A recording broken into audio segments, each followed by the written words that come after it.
അല്ലെങ്കിൽ അങ്ങനെയൊക്കെ തന്നെ വരൂ സാറേ. അനുഭവിക്കാൻ ഒരു യോഗം വേണമല്ലോ.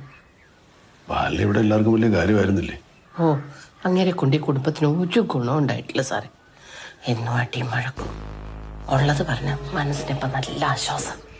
അത്രയ്ക്ക് അനുഭവിച്ചിട്ടുണ്ട്. മക്കൾക്കൊക്കെ എങ്ങനെയായിരുന്നു? ആ മക്കൾക്ക് രണ്ടിനും കണ്ണെടുത്താൽ കണ്ടുകൂടായിരുന്നു. ഞാൻ കുറച്ചുകൂടെ ശ്രദ്ധിക്കേണ്ടതായിരുന്നു.